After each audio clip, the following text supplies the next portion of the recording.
I'm very much up for the British Empire, but the American Empire is not exactly my thing. I love America, I love the people. The people are great, most of them are based, but the government's not my thing. It's like the UK government. When I say I like the British Empire, I'm talking about the old British, the good ones, the ones that were strong and had very good morals and a very good attitude to things. But nowadays, I don't think it's too good. I really think India will be better under British rule. And if you speak to a lot of Indians, which do have an inferiority complex for British, you see it in their culture and everything, they would almost certainly agree with me. Or if they didn't, it would be a repressed thing. Where do you think that comes from? Well, the British basically took over India with almost no resistance. And then they never did an uprising that was significant. They were subservient to the British constantly, and they've kind of fetishized them as someone who's higher up in the hierarchy. That's why Indians always try and wear Western clothes. British clothes are very popular in India, and the business owners buy British companies, and they always go after the British and try and create relations with the British. And of course, they learn English, and of course, that's a continuation of sometimes. It's a continuation of basically colonization, but at the same time, they're carrying on the culture because they realize, well, we're romanticizing England, and England's pretty great compared to our country because we've got these holy rivers and we poo in them. So, I think England's not too bad. But you were saying that as far as England today goes, you are not a big fan. Where do you think it went wrong? The only thing that I could say is Break the Rules have had a historian who talked about where he sees England going the wrong direction. And he had a term that he used, which I haven't really heard that much, called our betters.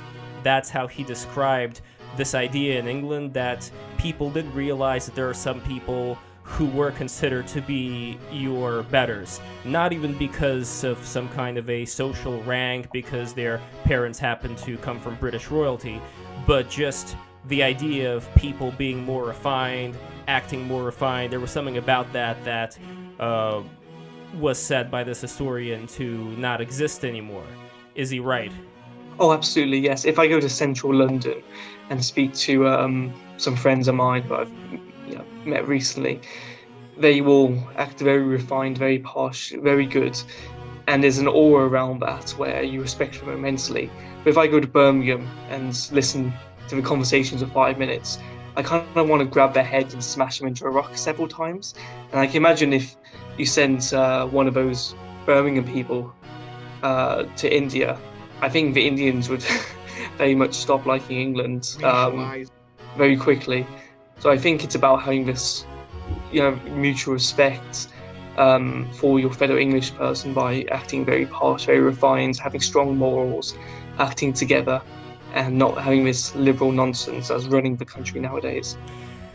All right, so you said the trigger word right now, liberal, because I would argue that a lot of these betters that I was speaking about and that you were speaking about, they would consider themselves to be liberal. As in, like, if we just Google liberalism right now, what do we get? Because I don't think it will match up with what people consider it to be. So, okay, here we go. Liberalism, a political and social philosophy that promotes individual rights, civil liberties, democracy, and free enterprise. A lot of these things, I think, were absolutely necessary for there to even be a British Empire in the first place.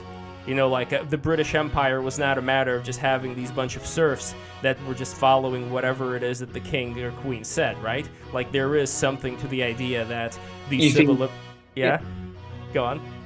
Well, I don't think so. I don't think the king or queen who is in charge of the entire country is exactly democratic, and I don't exactly believe in democracy. It's very retarded. I mean, what would you let the average person you've met in real life vote? I wouldn't let half the people vote in my experiences. I mean, if you walk into a university, I really wouldn't let these people have any influence over anything at the end of the day.